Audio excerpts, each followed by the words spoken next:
everybody, and welcome to I forgot the name of my podcast for a second. Podcasting Players with your host, me. I'm Shane. I'm the host, and with me today is someone a little different than who I usually have on. Typically, I will have people who are like animators, just because I do a lot of that, and I talk to a lot of animators, but I figured it might be high time we get some new blood in here, some people of a different cloth, a different work, some voice actors. We've got, starting out, our voice for Abe or Dean, but not Aberdeen, who has also done a multitude of other projects. Please give it up for Spencer Brus. Hey, it's me. You know, before we started, we were already talking about like, oh, what could possibly go wrong? And then he forgets the name of the podcast. And I'm like, oh, great. That's a good sign. We said... It's a great sign. Like, full disclosure for everybody. I said before we started that I woke up last night at 8 p.m. and then I didn't sleep. And now we're recording the next day at 2 p.m. So I'm a little tired, and I just decided to just do this completely off the cuff. I don't have any questions prepared. We are just gonna relax and have a conversation. Yeah, we're just gonna go in there. I remember the first time I recorded for Shane way back in the day.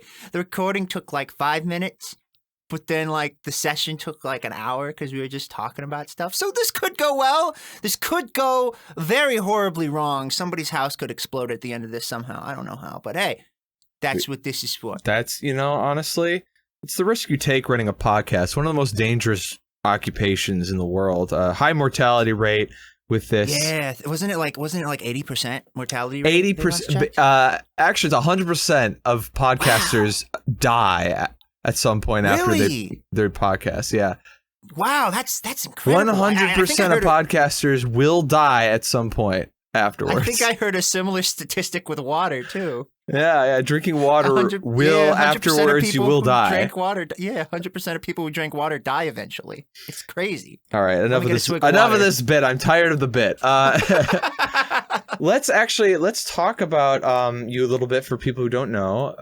Anyone who's listening to this who hasn't checked out my series, The Peace Guild. Probably very few people. Could you just do that for me, please? Please? Yeah, dude, like, no, seriously, this guy, like, episode 3, was it? You did, like, a freaking TV-length episode with, like, dialogue and music and voice acting and stuff. On and off, that episode took me a year to make. Hey, you did an entire team worth of job by yourself. That's a sentence. Yeah, that's crazy. So you listening there, you there, sitting down with coffee, click off this video, watch some Peace Guild, and come back here. Yeah, watch it. It's not even that long, man. It's just like maybe almost an hour, like 45 minutes, probably. With the Q&A video, maybe an hour. I'm not sure, but it's like very manageable. And I worked really hard on it. So if you are listening to this and you haven't seen it yet, it's fully animated. Except lip syncing is a little. The frame rate's kind of low because it's just me and I didn't go to school for this. But all in color, I've got a few effects and stuff, and it's fully voice acted. Nice little. And then you got me in there. And we got Spencer in as Abe or Dean. That's right. Let's get to that now. So I'm gonna assume that if you're at this point, you have watched it, you're familiar with it. Spencer here. I cast for Abe or Dean, and funny story about that. I'm gonna talk about the casting for just a second. That was the funny part of it. Because the thing is, Spencer, you weren't just in the Peace Guild. You were in my first ever video as That's right. I was Jor-al. Jor-al the fighter. I was Jor-al the knight. Yes, he was some sort of fighter, or he was some sort of paladin or something. He died. He died. He ran into acid. After saying, I think I can make it. Guys, I can make this. That was great. That was wonderful. That was the first time I'd ever died. Ever. Oh, for voice acting, you mean? For voice? No, ever. No, I'm joking. Probably for voice acting. I can't remember. Oh, should we go over like backstory and stuff? Backstory for what specifically? Like just in general, like voice acting stuff. I know you said you haven't prepared anything. And, like, well, I was just gonna go into kind of like I was gonna go into how I cast you, because Oh yeah, that was. so for Jor-al, I mean, literally, I just put up a project. I knew about castingcall.club, which is where I was doing my casting calls, and have been doing them for a long while. I knew about that because I got into voice acting in like 2015. I got into this big project. There's a lot of big name people like Lily Pichu and others in it, and I was like super excited. And then it just fucking fizzled out because Ain't that the way? yeah, right. It tends to be that way, but it taught me a lot about how to audio, like manage audio, scrub audio, stuff like that. After I came back from China and I had these stories in mind, I had these stories I wanted to tell and everything, I kind of came to the conclusion that I want there to be voice acting, because one of the things I don't see really is voice acting. Like, I don't really, for animation of like D&D stuff, you'll usually just have the animators doing the voices of everything. But I wanted it to be a little bit different, and since I already had my toes dipped into the world of voice acting, I was like, well, it's not even that hard. You just put out a casting call, make sure it's fucking interesting. Like, don't do some boring fan thing of like, Minecraft fandom, whatever. Look, those are fine, by the way. If you like that stuff, great. Yeah, no, absolutely. But that's boring. There's a million of them. Let's be real. That stuff's really boring. And like a lot of that stuff on that site is very samey. There's a lot of audio dramas, which are also fine. But like, I'm like, look, I want to advertise this is a cartoon. The thing that you're voicing, the person you're voicing is going to be represented. That's exciting. It's a little bit more interesting. And I'm like, I don't really got any money, so I'm just going to see who's interested and figure it out from there. So I didn't have anything paid, and you and Ellie and some others still like wanted to be a part of it. And I loved your voice for Jor-al, and that's how I got you onto the first video. Thank you. At that point, yeah, so I was trying to think where I was at that point. So I'd done some like fan dubs and stuff, but like I wanted like original content. I wanted stuff I could put on a resume in the future. So I saw your casting call. I was like, oh, I like D&D. I like those story time animations. I'll try out for this. And I tried out for the werewolf dude and Jor-al. Honestly, though, I thought that I was like, I'm not really feeling Jor-al. I don't think I'm going to get him. The werewolf dude, I'm probably going to get him because I'm very confident with that. And then what do you know? I get cast as Jor-al, the guy I didn't think I'd get cast as. It's just weird how things work out sometimes. You had the perfect sort of like a Superman voice, which is kind of what I was going for.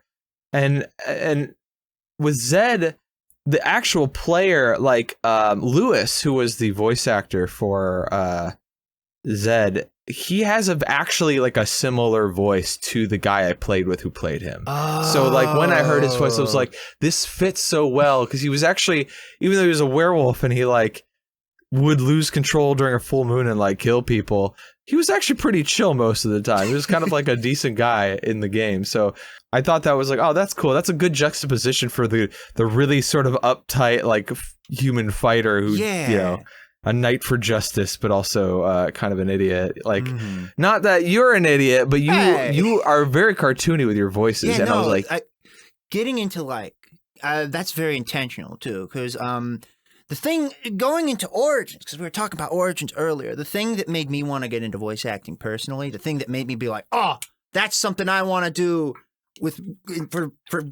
for money and stuff was, okay, so in 2007 there was this movie came out that a lot of people don't like, that I defend to my dying breath. It was the Michael Bay Transformers movie, and that got me. Hey, no, let me finish.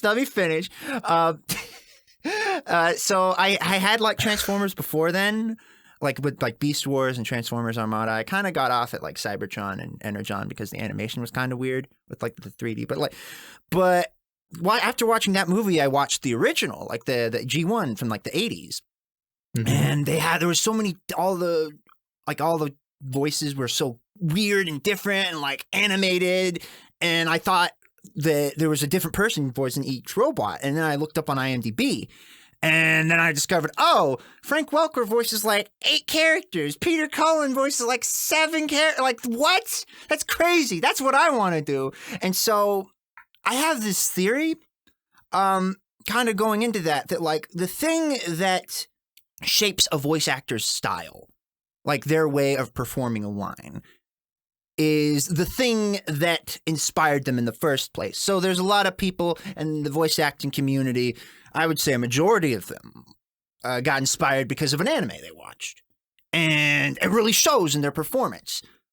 But me, on the other hand, I watched an old cartoon from the 80s, and that really affected the way I read lines. So I always approach things from a sort of cartoony standpoint, even if something is deathly serious. I'm like, there's got to be a bit of an energy here. There's got to be a bit of a pop, a pizzazzle. Pizzazzle, is that even a word? But whatever. There's got to be like a pizzazzle to freaking like get the audience engaged.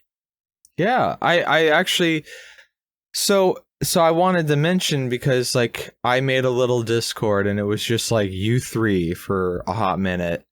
Because I didn't know where I was going. I didn't even know I was going to do the Peace Guild until I made like an intro for it. I thought that was cool. And then I was like, I should just go full in on this. Like, I should just make this a show. And I remember there was another person that I was going to cast for Abe or Dean. That's right.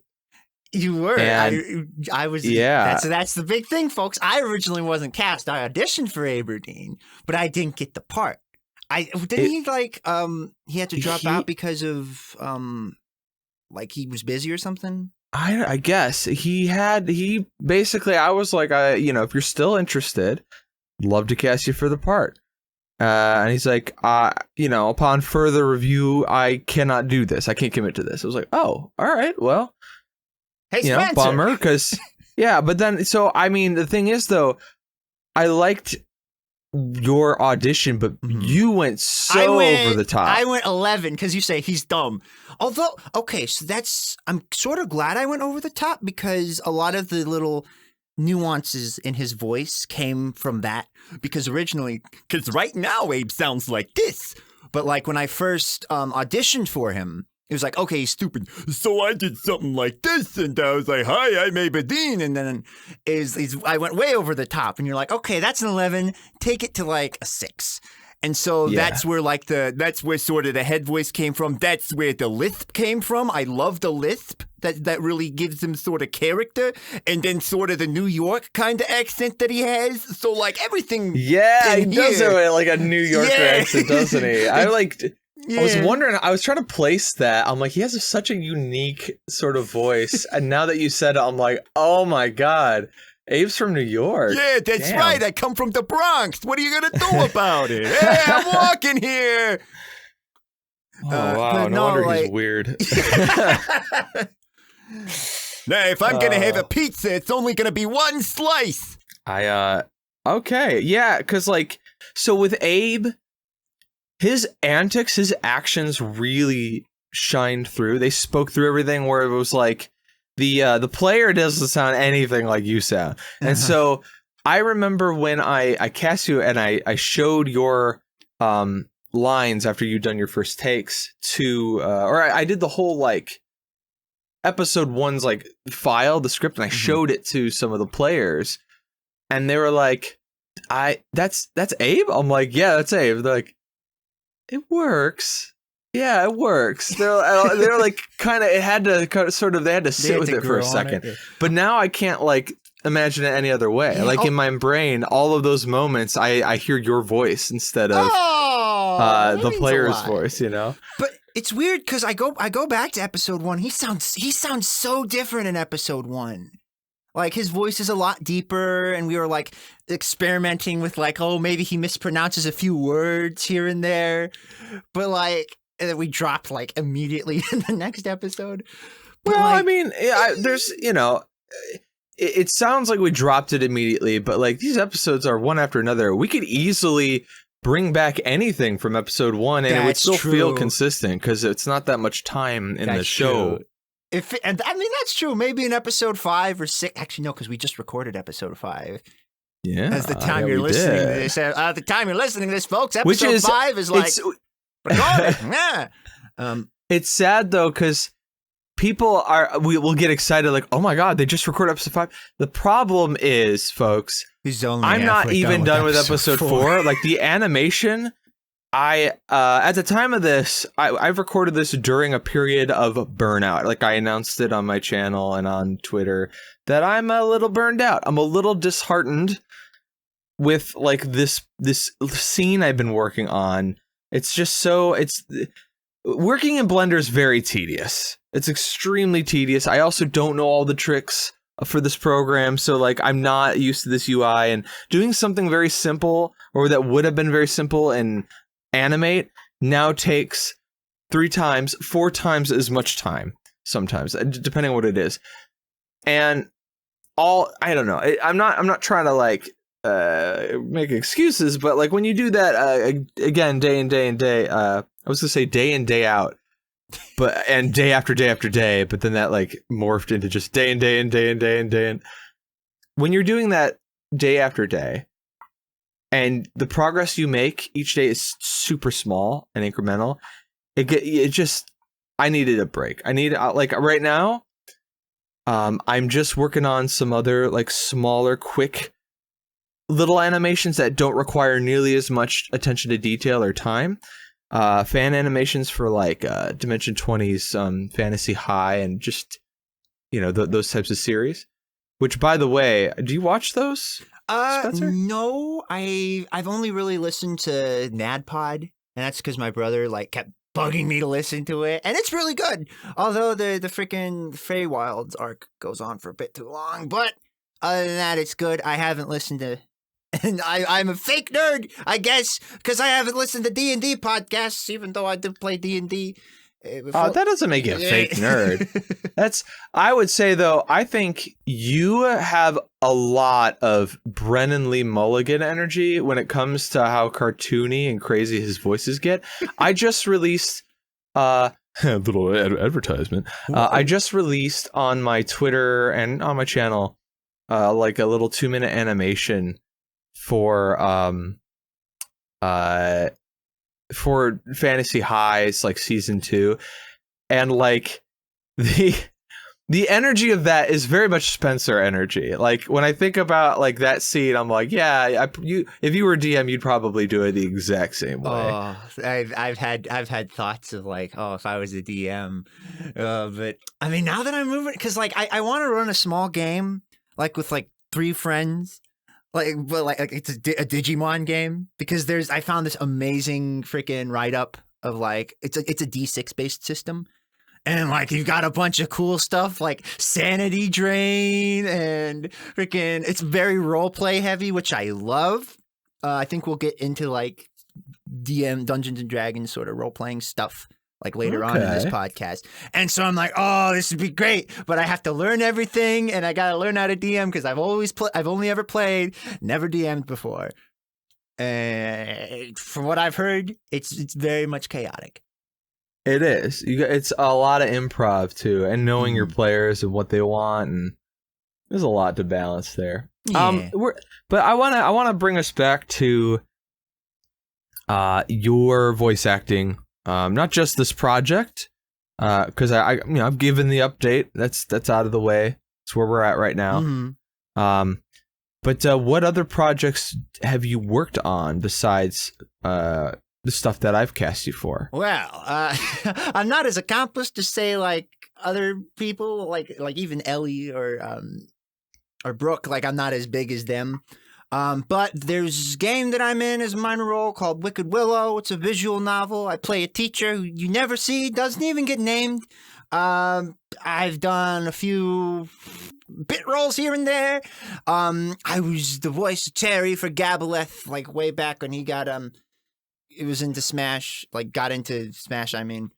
And yeah, I've just done a bunch of small stuff here and there. Okay. But I've been working. Since then, I've been grinding. I got new stuff, then some soul searching, and now I'm going at it full stop again. Hell yeah. Yeah. Don't worry about having a smaller than how big you want it list of projects that you're in or whatever. It's a grind. It's a grind. Yeah, exactly. It's one reason. It's one of the reasons why I don't do a lot of voice acting is because I don't want to have to constantly audition for other people's projects when I could just make my own project and voice act to that. That's fair. That is 100% fair. Because like it's something you gotta really love, you gotta really be passionate about, and you gotta learn. Like I've auditioned for like 10 roles, I'd be lucky if I even got one. So even though I've been told, and I believe that I'm good. Would you say that I'm good? Because I think I'm at least decent, and Dave, and like I know I can get roles. I have gotten roles. I just got.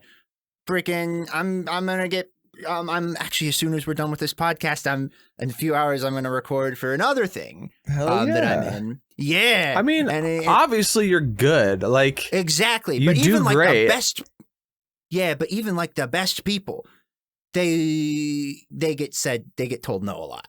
So it's something you gotta get used to hearing, and you gotta just keep going at it because you'll find stuff eventually. Yeah, there's also something to be said of like when. I've struggled with the idea of like when I cast for Peace Guild episodes, I like to open it up to the whole voice actor sort of like base, I guess, because I understand that a lot of people like to just rely on, like you said, Frank Welker doing 8 voices. It's easier to just rely on Frank Welker and Tom Kenny and Tara Strong to just do all your voices for you, because they can just do so many. And it's like, yeah, well, we know who they are. We know they're reliable. We know that they have a huge range. We'll just work with them. And it's like, I'm glad that there are these really cool people who are like iconic voice actors and everything. But it also means that studios end up not really giving a lot of chances to, new talent and stuff like that. Yeah.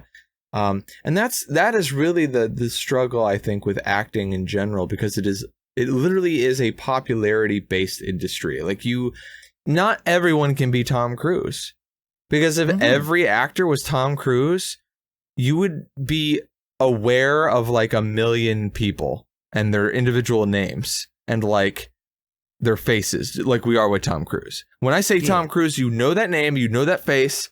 You know who that person is. You know that jumping up on the couch. Yes, and the Scientology thing and all that stuff. Yeah. We can't like know that much information about 1 million people trying to make it, right? Like that doesn't work. And so unfortunate as it is, you're going to get, out of like, let's say 100 actors, you're going to get maybe 50% of them that actually are like dedicated and putting in the work, and then maybe like half of that, like 25% of them that are actually super duper talented, and only like 5 of them actually get big roles. But I will say in terms of voiceover stuff, I actually haven't been doing voiceover for that long, but from like I only actually really started gung-hoing it like early 2020, because like what else was there to do in 2020? And I actually got decently far. Like I made decent progress. Like I actually got my first paid role in the first time I ever was like, okay, I'm gonna gung-ho, which apparently is really rare, because if you can offer something different, if you can offer something that nobody else is giving, like I mentioned earlier before, my style of voiceover is very animated, very cartoon, where everybody else is doing anime. Like what I was doing in my auditions was very different, and that stuck out with people. And so that's what got the ball rolling a little. Obviously, I'm not like big 100% pro ZD, big voice actor, or even like half of that big, or even a quarter, or even 100th of that big, but it got me places. So if you, Mr. or Mrs. potential voice actor or actress listening to this right now, if you can offer somebody something different, if you can offer a different sort of role, a different sort of read, then that's awesome. And that was what you got to do, because if 100 people want to be an actor, and then there's nothing really setting each other apart, you got to set yourself apart from the pack, and that's how you move forward. Yeah, and also something that I learned as well was you can be pretty good, but if it doesn't match what the director wants, then you won't get the part, even if you're pretty good. You might just not even have just the right voice that they have in mind. Like maybe your voice is just a little too high, a little too low, or too nasally, or just something about the way that you speak. Even if you have the acting chops, like if your voice just isn't right in their mind, you just won't get the part. And that'll just happen sometimes. Yeah. But the one thing I will say that works more often than not is when I'm casting as a casting director, when I have roles out, I am more likely to cast someone who goes ham, who really gets into it and like doesn't hold back, who tries to avoid being monotone in every way possible. Because if you can, like recently I cast Irina, the role of Irina, and Irina is a very important character in the Curse of Strahd story. I needed to know that whoever I cast for Irina could find her way. She can go the distance. You know, like I really need her to go out there, give it her all. Yeah, I need to hear her angry. I need to hear her crying. That's what I did for that. The last audition was I had, something where she's just kind of talking in a there's a lot of like emotion, but it's like reserved, or she's like trying to hold back her emotion. And then another line where she just sort of is snapping and just arguing and fighting with somebody. And then the last one is her crying and sobbing. And I'm like, I need to see that they can do all of these things, because anyone can read a line, but if it sounds like you're just reading a line, that's not going to get you cast. You have to sound like the person is naturally saying it, Yeah, it's called voice acting. Yeah. Acting is the key word. And that's a big thing that a lot of people don't understand. It's like, people say I have a crazy voice and I can do all these different impressions and stuff. And it's like, that's great. Can you act, though? Because 9 times out of 10, the crazy voice isn't going to get you anything. It's the acting that's going to get you there. Yeah, if you can do the crazy voice and act, you're golden. Yeah. But if you can do the crazy voice and not act, you're not golden. You're right. Acting, it all comes down to acting. And that's the thing. And that's the reason why, like, in big productions, when you have someone, like some actor or actress who's cast for something because they're famous, but not because they're a voice actor. And then more often than not, like, I don't remember who it was, but somebody got cast for Lola in Space Jam 2. Oh, Zendaya. Yeah, I guess. And like, people did not like her voice for that character. It felt very flat. It didn't feel like she fit Lola, I guess. I didn't watch this movie. I'm speaking from what other people said. I unfortunately did 100% agree with you. And don't watch Space Jam: A New Legacy. It's not good. All right. Well, there's a Space Jam review there, but I mean, the whole thing is like, a voice actor and a screen actor, they're different things. You can be both, but it takes different styles of acting, different training. And so for voice acting, you have to go nuts. You have to go crazy. You've got to have your voice has to do, it's pulling the weight, right? Yeah, because I remember Jensen Ackles when he was doing the Supernatural Scooby-Doo episode. And even when he did the Red Hood, he said that he loved voice acting so much because he was able, like when he's doing on-screen stuff, he has to be reserved and like he has to be all stoic and stuff. But like when he's behind the microphone, he can just while out. He could just freaking like wave his arms and like he could just do a bunch of stuff that would look absolutely stupid on camera. Like even right now, like for example, like when I'm talking, I'm waving my arms like a maniac.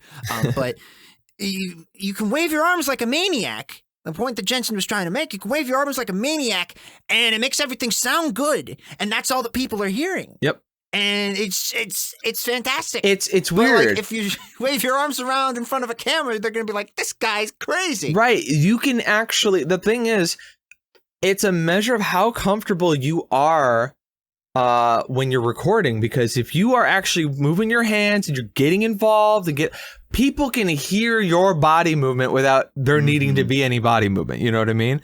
Because as you're speaking, it's it's like coming through in your voice, like the way that you move is getting you more pumped up and more like I'm doing it right now, and it's making me more enthusiastic about what I'm saying. It's look over there versus look over there. Right. They're like first one I wasn't moving, second one I like flung my arm and freaking threw it forward and pointed. Just be careful you don't hit your mic and like ruin your whole. It is in a very great place to stand. It's cool because like I moved recently and I got this new actually I have a booth now and I got a new stand and like it's just fantastic. I got a freaking standy desk that I could just move around, and my old TV is monitored now. It's it's beautiful. What were we talking about again? We were talking about voice acting, but also I guess just like, not. Yeah, I mean, a lot of people think it all comes down to their equipment, and they're like, "What's the best mic? What's the It's like obviously there's to an extent, I would say microphones are somewhat important. A better microphone is like a freaking XLR microphone is going to sound better than a USB microphone because of like technical stuff that I don't want to get into. But, and this is a big but, a thing that I was actually talking with one of my pals about yesterday, in fact, is the room you record in, it doesn't matter what it looks like. There's all these like gatekeepers that are like, oh, your recording space has to be like the most pristine, beautiful looking thing ever, or else it's not worth a thing. It's not worth a dime. But like, I described it, my recording space, but you don't know what it looks like. My audio's clear, so that must mean it works. That's all that's important. So for those of you out there that are getting like super nervous about like, oh my gosh, my space, what's it going to look like? It doesn't matter what it looks like. The only thing that matters is that like you got enough foam in there, you got enough, or not even foam. Like there are people that record in their closets that sound perfect. And just enough stuff to absorb the sound and like not reflect back and not make it sound bad. Honestly, it's so much more about your recording space than it is the mic. Because people are like, what 100%. Kind of mic? It's like an XLR, which is a kind of cable. It's the kind of cable that they plug into amps and stuff like that. It's that sort of mic like cable, right? Yeah. Plug that into an audio interface. The most popular one that everyone and their grandma has is a Scarlett Solo because it's cheap and reliable, and it does the job, right? So you take your XLR microphone, you plug it into your Scarlett Solo or whatever audio interface, and then from there as a USB, the USB goes into your computer, and then it's just an audio device you can pick, and you can record right on Audacity. Well, sometimes you need to download the drivers, but those are online. It's very simple to get set up. Price tag, like you don't need to you could spend $50 on an XLR microphone, probably kind of a cheap one. And then like less than $100 on a Scarlett Solo. Altogether, you'll have like, $150 you're spending, and then suddenly you've got a really decent, equipment setup. You're already ahead of Joe Schmo who's using a snowball. Right. Which snowballs, they can sound pretty good, actually. But that's the thing. They can, but the idea is like you have to have a good space. So like, how do you do that? Well, I bought the microphone I've used since 2015, and it has worked fine for me. What is this? It's a SEX1, whatever the fuck that means, but it is a condenser. It is a condenser mic. That's one sexy microphone you got there. Yeah, I don't know. I don't know what SE I think is the brand, and the X1 is the model. It's just the way. Do you recognize that? Does that? No. You said an SEX1. Yeah, that's what it says. Like, I don't care what that says, though. All you need to know is that there are two. I like that.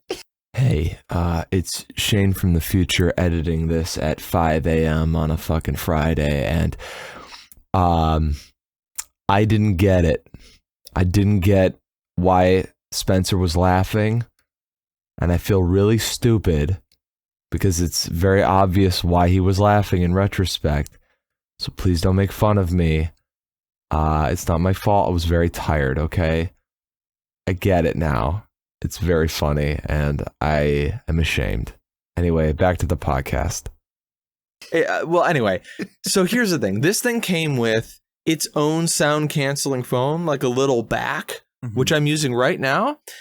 And then I bought a little extra sound canceling foam. I like cut it up to like fit underneath. So now I've got my own little mobile booth.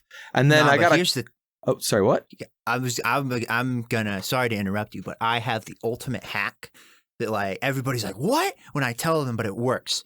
Okay, so like a big thing, like 3 feet by 3 feet of sound foam is very expensive, like a couple $100. But if you go to Walmart or Target or Bed Bath & Beyond, go to the bedding section and get the queen or king size bed foam for $80. It works exactly the same. You can even go like twin. You can even get a twin for like 20. And you put it on the wall. I have some in my space right now, alongside with like the stuff, like the professional grade stuff. And I use just the professional grade stuff and like bed foam on the wall, and it gives like the best sound I've ever had. That's my secret. Okay, it's cheap and it works. I bought a bunch of sound canceling foam, bunch of square, like foot by foot squares for $20 on Amazon, and they work. And I don't even use all of them. I use like 2 squares, and it's fine. Like my thing is, what's most important is once you set up a little space to reduce the ambient noise, right? Absorb that sort of resonant noise, because reverb on your lines, unless it's intended for the space in the production, whatever you're doing, it's gonna sound bad, right? You don't want to have reverb, and that's the sort of like, it's almost like an echoey sound, in case people don't know what reverb is, but like you want to make it sound like when you're done talking, that's it. It's like silent after that, right? So you want to make the space as quiet as possible.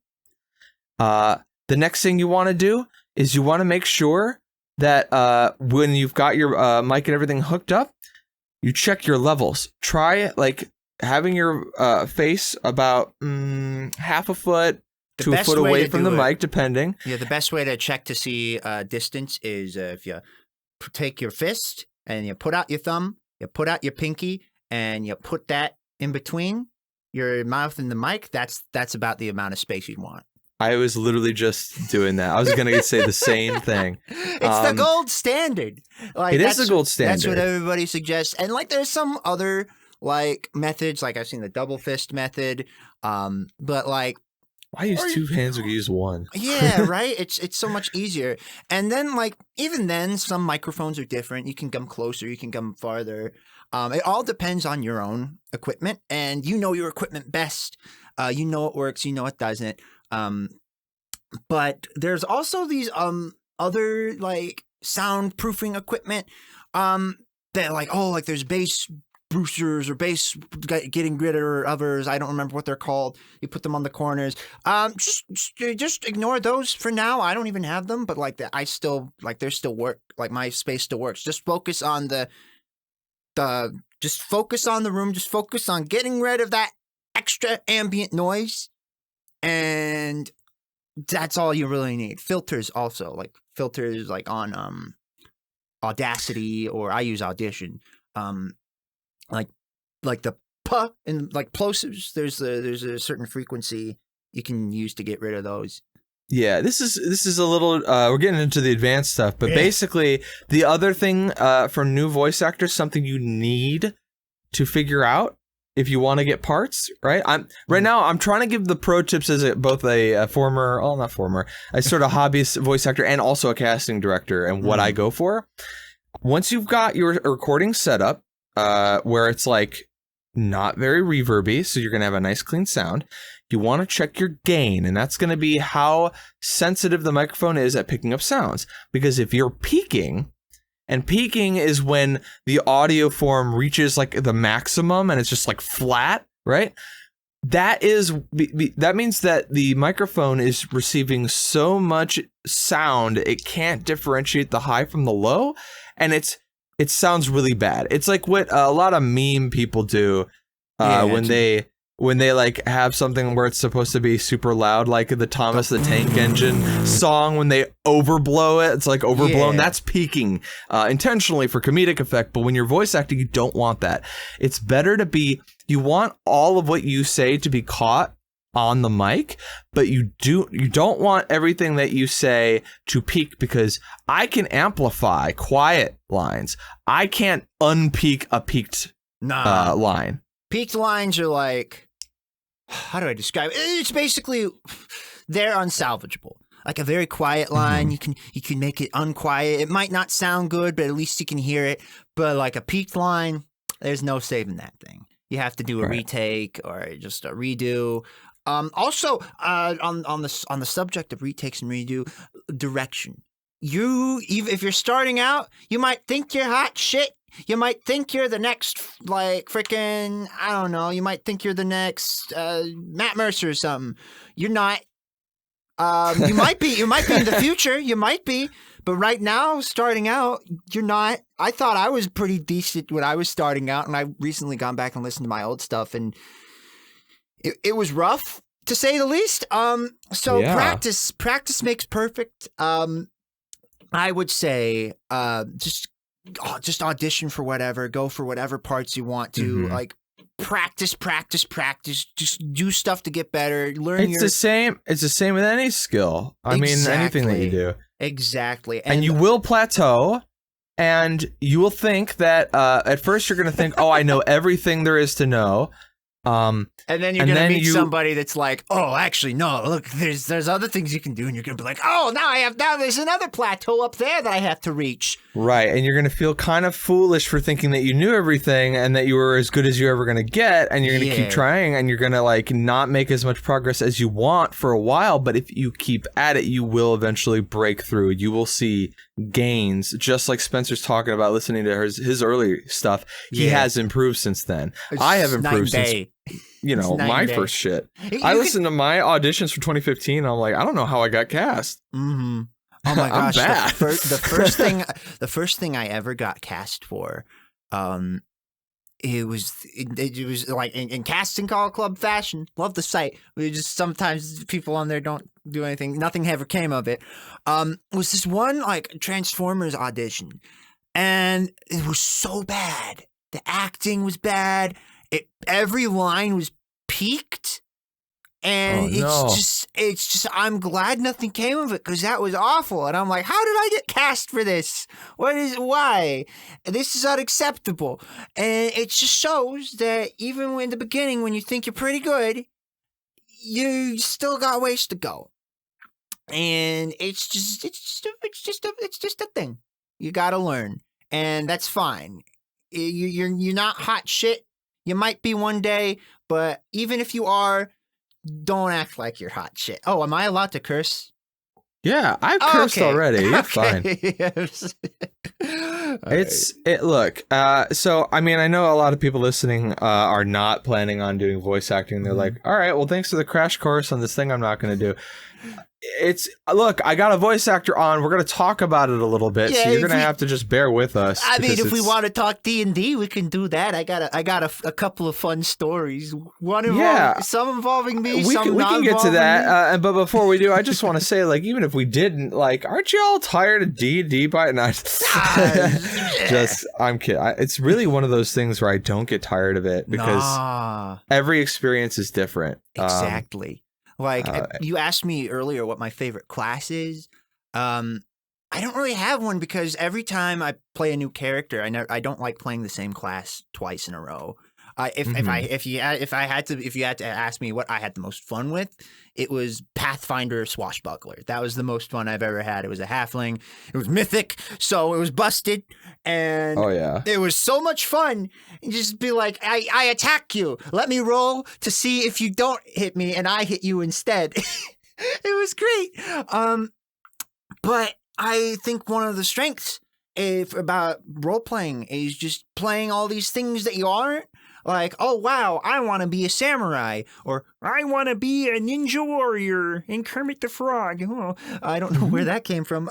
It's just so great. Like there's already there's some classes I still haven't played that I want to play, like Paladin. Actually, I played a Paladin once, and that was fun, but that was like in a mini campaign, so like it didn't really get fleshed out, and like it was like, you started scratching the itch, but you didn't finish scratching the itch. I want to see more what Paladins are like. I want to be a Judge Dredd Paladin. It's like, oh, you littered? I'm gonna murder you because you broke the law, or something like that. That could be fun.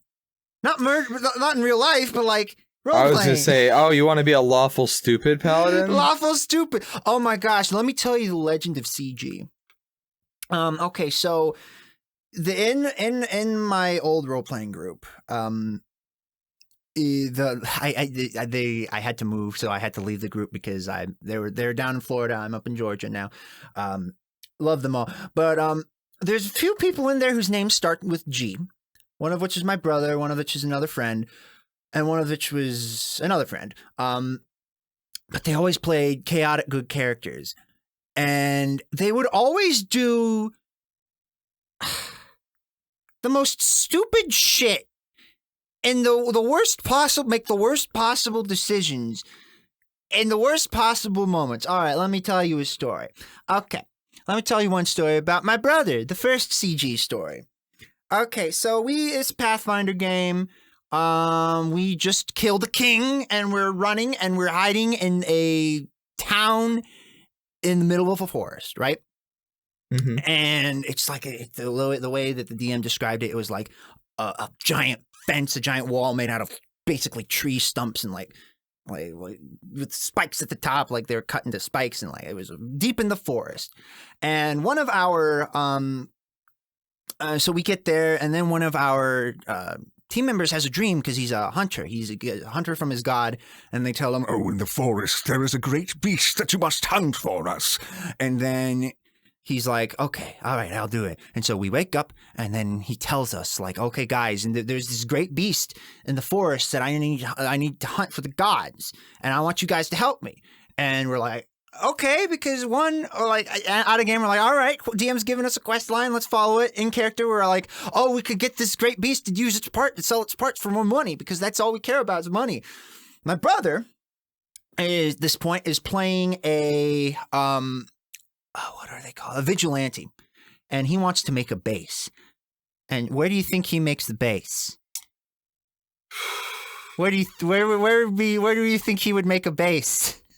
After learning there's a great beast in the forest, where would he sneak off to alone, you think, without telling anybody? That's right, he goes to the forest. So he walks around, he's like, I'm gonna find a place here to make my base. And then he turns around a corner and sees Tyrannosaurus Rex. And it looks at him.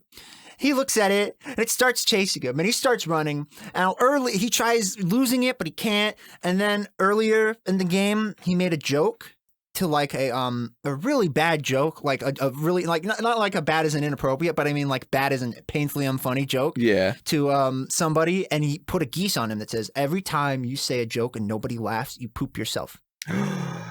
So he was like, he made a joke.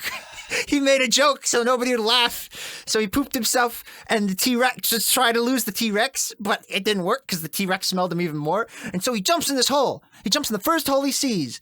And the dungeon master, he rolls the dice. He throws the dice, and he starts laughing. He's like, you jump in the hole, and you find a bear. And the bear is like angry. He's like, whoa, you invaded my hole. And then the T-Rex's mouth freaking tries like chomping into the hole, but like it can't quite get in because the hole is too small. And so he has to fight the bear, but like they both try to push each other out of the hole to defeat the T-Rex. The T-Rex does like a roar attack, which does sonic damage, and they have to make a save. My brother makes the save, but the bear is such a low CR that there's no way it could have made the save, so it dies. And my brother pushes the bear out and feeds the T-Rex. He's almost crying. He's like, he walks back to the and then he walks back to the base, to the main town, where he meets our party and the hunter, who has an animal companion, which is a bear.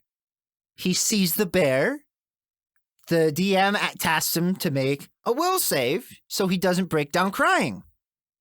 He rolls a 1, and he starts breaking down crying because of the traumatic experience that he just had.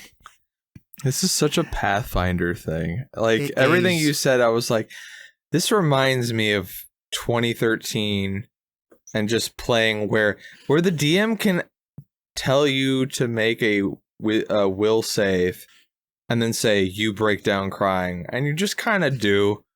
Like, in 5e, it's generally like, I guess there are some exceptions where that might happen, but like, or the fact that the T-Rex is a sonic attack with its roar that one-shots a bear.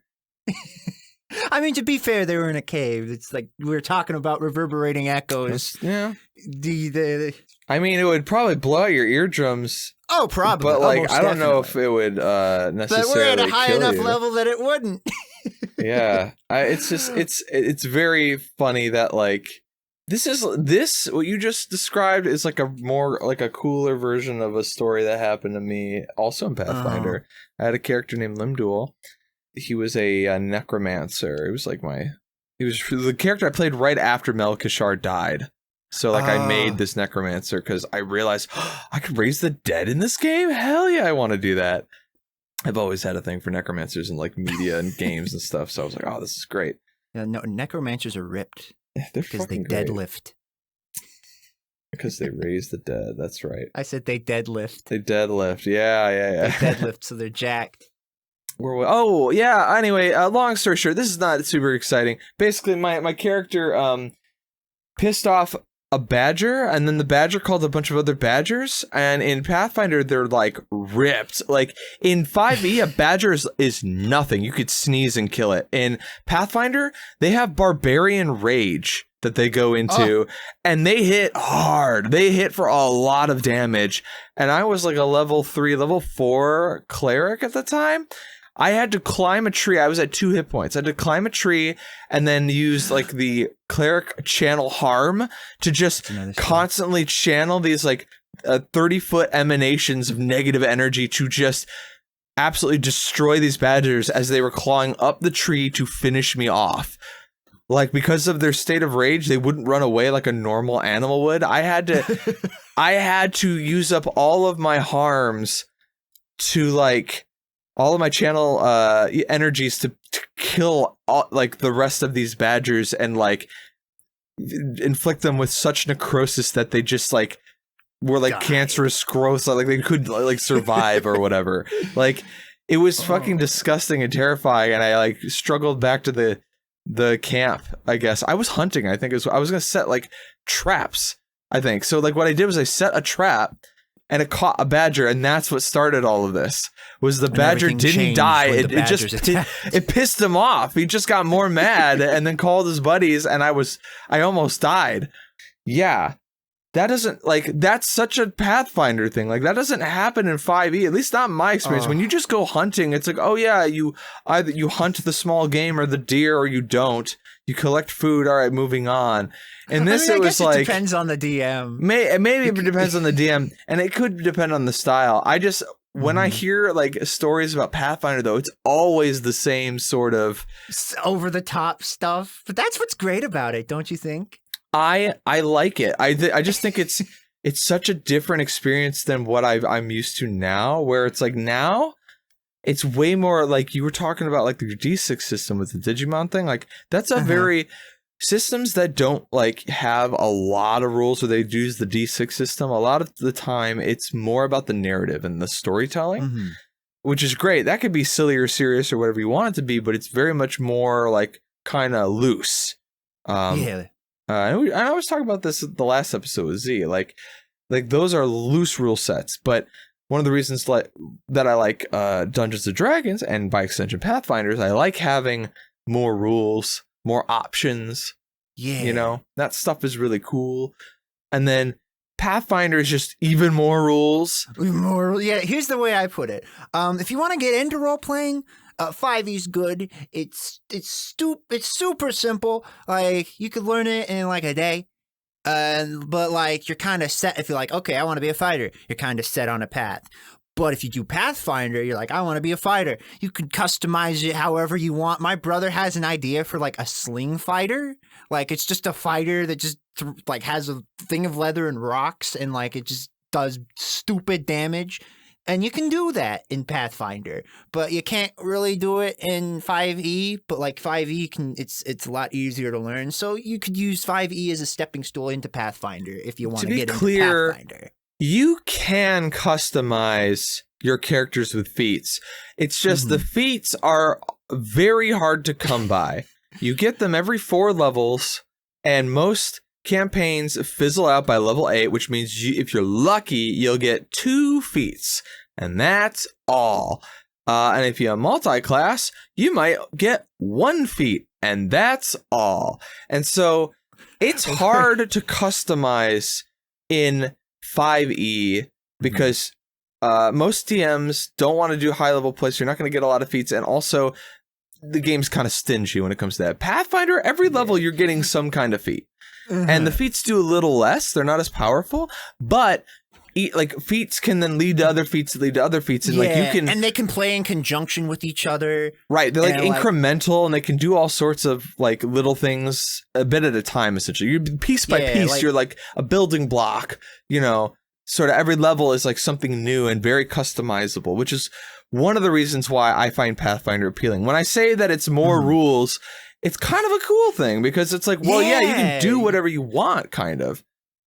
It's like when you go on Netflix and like there's a million shows and you're like, what do I watch? You can watch any show you want, but like all the choices are kind of overbearing. But once you get used to it, you're like, oh my gosh, I have so much freedom.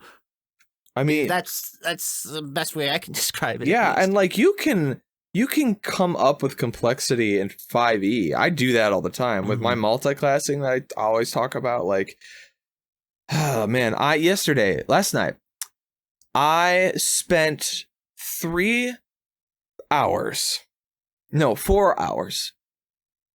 writing a backstory, followed by creating a clockwork sorcerer multi-class with an order domain cleric. Because sounds cool. It's very cool. It's a law guy, right?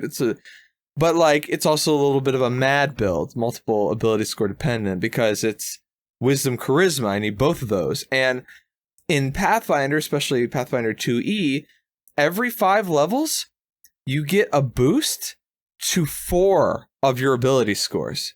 You get feats every single level, and every 5 levels in 2e you boost every ability score by 2. Every ability?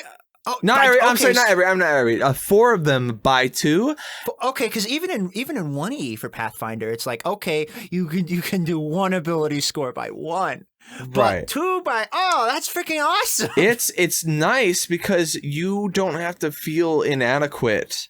At least your scores will the way that they've set it up, you will never be completely terrible at anything unless you choose to do that. They give you the option to go negative for roleplay reasons or whatever, but you don't have to do that, and anyone can make a functional character with the rules in 2e, which is really nice. And so with that, like, you can then and the way that they multi-class is cool too, because it's like you can take a feat. Okay, let me describe something kind of cool about 2e Pathfinder. You have some core class abilities, and those are just gonna be, first level, whatever. At certain levels, you're just gonna get some stuff. But every 2 levels, you get a class feat, and a class feat gives you a custom. Basically, you customize how you level up in each class. So no 2 classes will ever look the same. Not just because of, I chose a subclass and I get whatever abilities and it's all like a package deal, right? No, every step of the way, you customize how you level up in that class with these class feats that are available to you. And if you decide that you want a multi-class, instead of actually taking another class, you take a dedication feat in another class in place of a class feat that gives you some of the core abilities of a different class.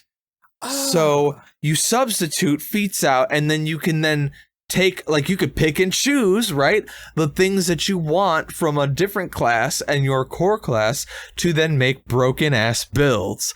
It's very, the way that it sounds, the way I said it might sound a little complex, but it's actually super simple.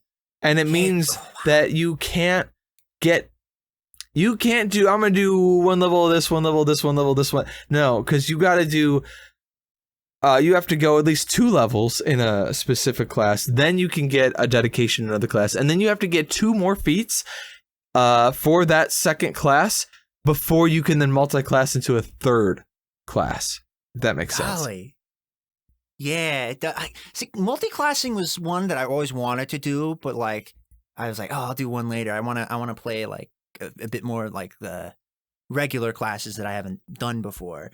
But like, I was always sort of confused by it, but like, that sounds really interesting. And I want to play 2E, and I know my DM, when I was still there, he was like, I'm going to look into it. And like, he was looking into it. He's like, yeah, there might be some cool thing. He likes like playing with the system, because rule books, they're more heavy suggestions than actual rules.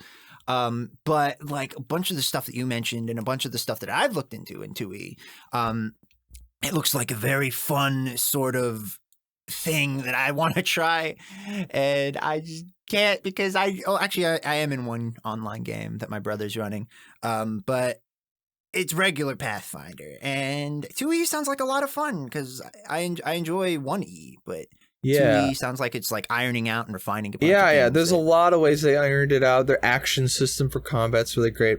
My biggest gripe with it is they stuck with the old 3.5 and Pathfinder system of prepared casting, where you have spell slots, and then every day you pick from your known spells or your spell list what you're going to be casting. You basically have to. That's what I hated. Because I played a wizard once. There's actually a story involving my wizard, because I had to like drop him because I was like, okay, I think I'm ready for a wizard. And my brother was like, no, play sorcerer. I was like, no, wizard, they can do more stuff. Oh my gosh, wizard was it was rough. And I eventually we went to hell at one point, and that's where we wrote him off. It was a long story. We had to write him off, and then eventually he came back as a villain, which was nice. But in my brother's game, I play a sorcerer, and that's a lot easier. Because like, the worst thing about it is like, okay, I don't know what I'm going to be facing. So like, I have to guess what I'm going to be doing. You have to predict what's going to be useful. And I'm going to just say this right now. Pretty much every other session, you're going to wish you had something else prepared that you couldn't have foreseen that you would need. And I hate that. Not every other session. Every session. You're going to be like, oh man, I wish I had freaking every other session if you're really good at preparing shit. But even if you're a master at role-playing games, you will still get it wrong a lot, and you're going to it's going to be a bummer every time. Because the DM's going to throw something at you that you could have never foreseen. Yeah, I really dislike that. I would much rather... Yeah. That's one of the things I like about Sorcerer, is that they get less spell pool, but they can't learn spells from a spell book, but they just sort of get spells, and you can retrain spells, but you can use every single spell that you want. Right. And like, you don't have to prepare them, you can just be like, ha, use it. Right. And it's what Wizard should have been, basically. So that's the thing too. It's like, for the prepared casters in 5e, I love that system, because you pick a number of spells that you prepare each day, but then you don't have to cast. You don't prepare them 2 slots. You have free range slots that you can then cast any of your prepared spells using those slots as you need. It's elegant. It's fucking elegant how beautiful that system is. And then with the Sorcerer in 5e, I absolutely despise it. It's my least favorite class, because they fucked it. People... Well, Oh, What did they do to my boy? What did they do to my baby boy? do you have like 2 minutes for me to just go off here? Because I'm about to get pissed. This sounds like good content. Rants are always good content. Ask the YouTube algorithm. So Go for it. I have talked at length before about Rangers, and everybody knows the pitfalls of Rangers, but Rangers aren't even really that bad. They're actually kind of okay. Sorcerers fucking suck. And I don't care if you want to get in those comments and be like, fuck you, Shane, sorcerers are great. No, they're not. No, they're not. Not in 5e. At least they weren't. And here's what changed. Tasha's Guide, or Tasha's Cauldron of Everything, offered 2 new bloodlines for sorcerers. The Clockwork Soul, which is one that I made recently, like just last night, and the Aberrant Mind. And you know what they did that they've never done before, except in Unearthed Arcana, which is sort of like their playtest material before they go out into official shit. They gave sorcerers bonus spells. Because finally, after 7 or 8 years, 8 fucking years it took them, they realized that, oh shit, wait, actually, having only 15 spells for the entirety of the game, like, that's it? And 4 of those are like your 6th, 7th, 8th, and 9th level spells. You get 1 of each, potentially. And, I mean, you can retrain too, but, like, you get a total pool, not counting your cantrips, your total pool of 15 spells, and that is it as a sorcerer. Look at how they massacred my boy. It's nothing. It's a pittance. There's over, I want to say there's over 200 spells in the game or something like that. And you and you don't even get access to all of them. You get access to like 80 of them. No. I should actually look it up, honestly. I'm curious now. Malakath, can you cast? Nope. I've played a sorcerer before, and it was so fucking frustrating having nothing I could do except like burning hands and like disguise self at first level. Wait, is this in like 5e? This is all 5e. I'm talking about 5e. Yeah. Okay, gotcha. Yeah. That does sound rough. It's just awful. So limited, and they're like, "Well, but you get meta magic." I'm like, "Who gives a shit?" Especially when I can cast a spell farther. But it doesn't matter if I can't cast good spells in the first place. It's like you get careful spell meta magic. So when you do fireball, you sculpt. You know, you make sure it doesn't hit your enemies or your allies. But it's like, no, actually, what that means is that I make it that they auto save on the spell, but they still take half damage because it doesn't say they don't take half damage. It means that they just save on the spell. That's it. They still take half, even with the meta magic. But if I wanted to play a sorcerer, evocationist, hey, guess what? 2nd level sculpt spell. They auto save based on my intelligence modifier, and they take no damage when they save. Oh, and I can add my intelligence modifier to my fire spell damage and shit. So basically, if I want to be an evocationist, go wizard. Fuck sorcerers. They suck at it. There's basically what you're saying is there's no reason, if you want to do magic shit in 5e, there's no reason to play a sorcerer. Except the thing that makes it great is the meta magic. And then they gave everyone the ability to take a feat called Meta Magic Adept that just gives you 2 sorcerer points and 2 meta magic. So you don't even need it. It's obsolete. And it made me so upset. And I was like, why play a sorcerer? Until they released my boy? They have 2 subclasses, like I just said, the Aberrant Mind and the Clockwork Sorcerer. And you know why they're okay? Because they give you bonus spells every other level up to 5th level spells. So instead of 15 spells, 25 spells. Almost double the amount of spells.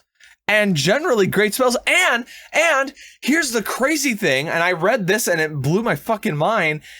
you can substitute those spells that you get because they're like prescribed for you based on your bloodline. But they're like, hey, if you're an aberrant mind sorcerer, and you got spells that you're getting from these bonus spells that you don't like, don't sweat it.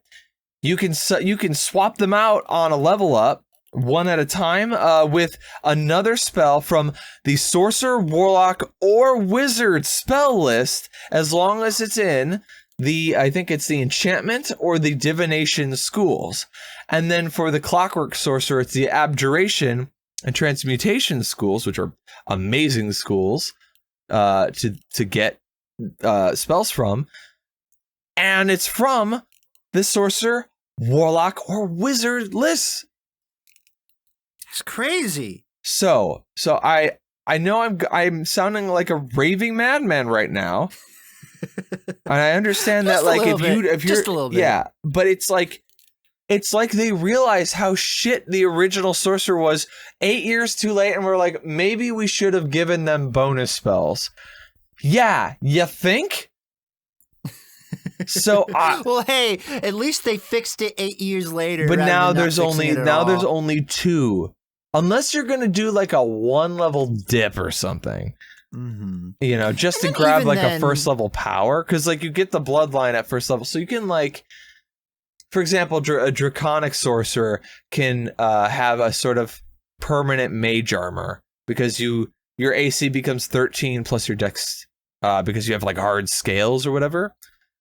So like you can grab that with a 1 level dip, or the divine soul sorcerer allows you to pick spells from the cleric spell list, and you get 1 bonus spell at first level, and that's it. So you get. But even then, like, you could have like the DM just be like, "Well, I'll give them freaking a few extra spells at every level." Like, it could always be, because rule number 0 in the DM's handbook is that the DM makes all the rules. Yes. So they could buff the sorcerer in any way that they want. So because it could be like Shane and be like, sorcerer. Oh, wait, what happened? So guess who decided to give all the sorcerer classes a bunch of bonus spells based on the bloodline? This guy! I have a whole Word document where I did rule number 0, exactly baby. what you said. Best rule in role playing. Rule number 0. It's in every rule book. It's just not written. Anyway, I'm sorry to go off on the sorcerer like that. No, you're right. They did your boy dirty in 5e. They absolutely did. No, because I'm playing a sorcerer right now, and I freaking love it. It's especially mythic sorcerer, because mythic is a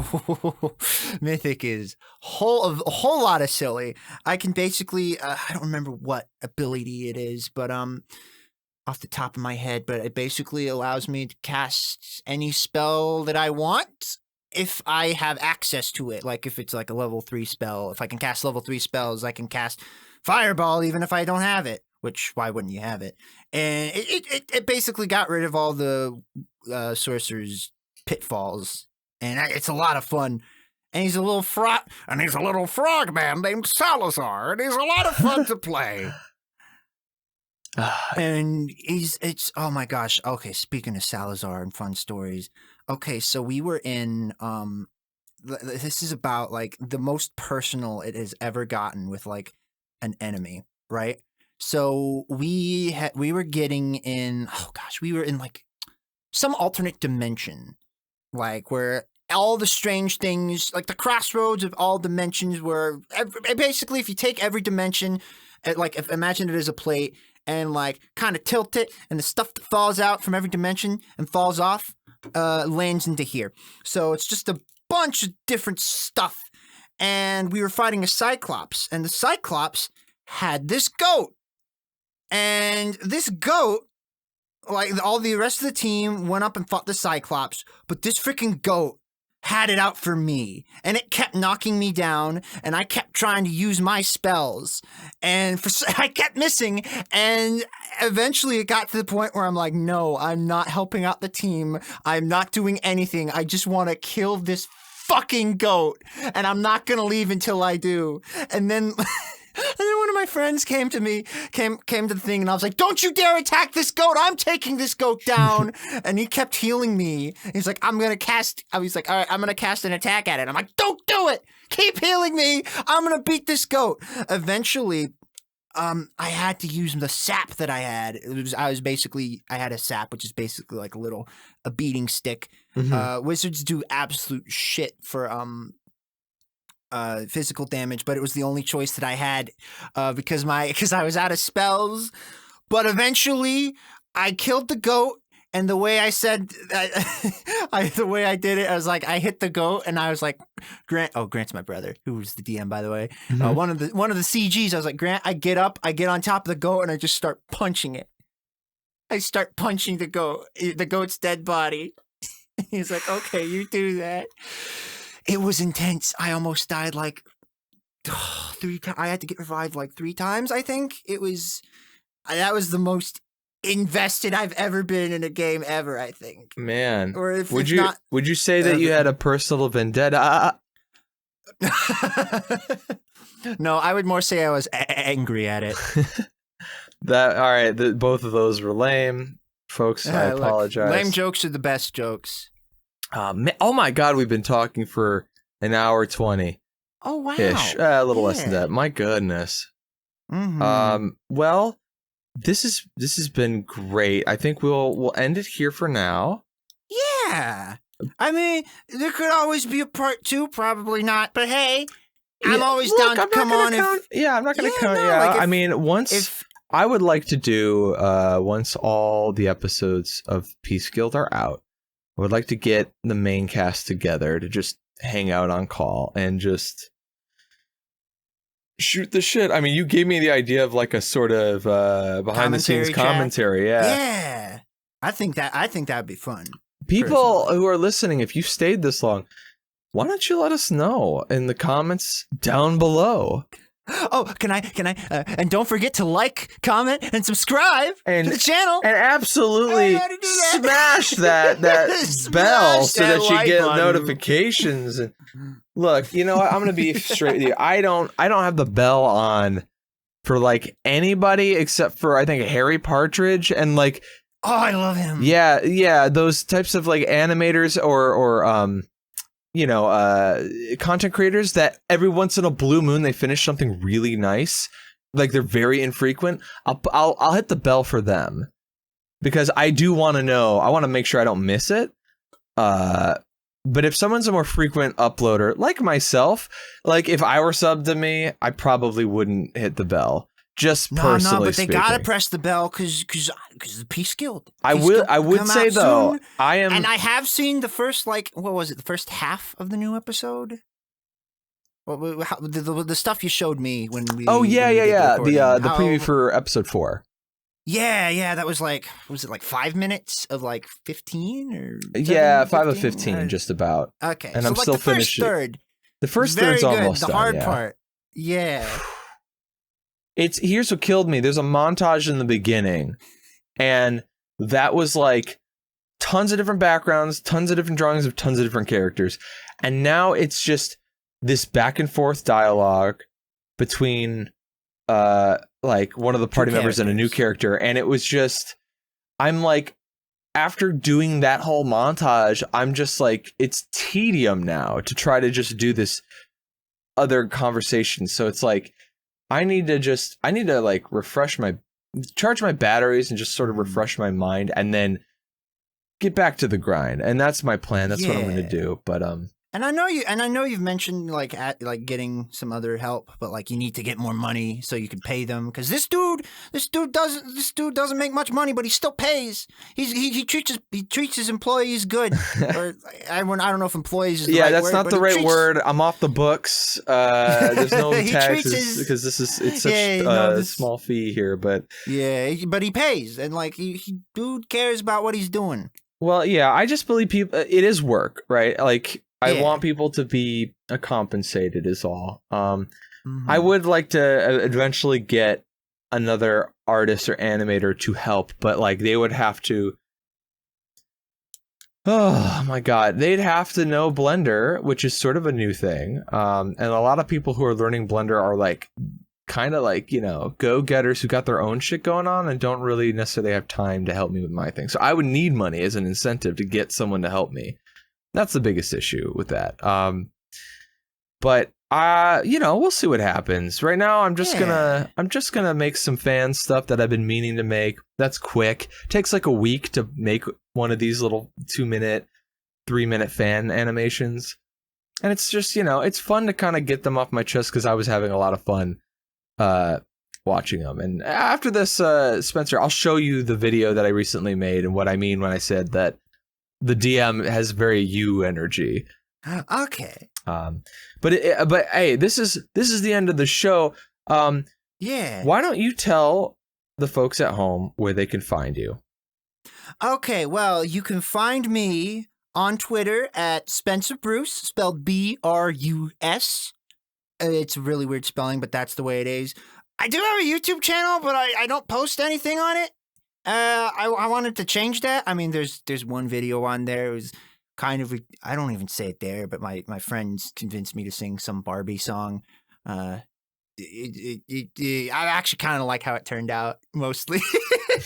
It's a long story. Okay, so basically, a lot of my friends who I know are girls, and because they're girls, they grew up watching different things than I did, including Barbie. And so sometimes when we hang out, we in Discord, we turn on Groovy, and there's one freaking Barbie movie with I don't remember, the Prince and the Pauper one. I don't remember.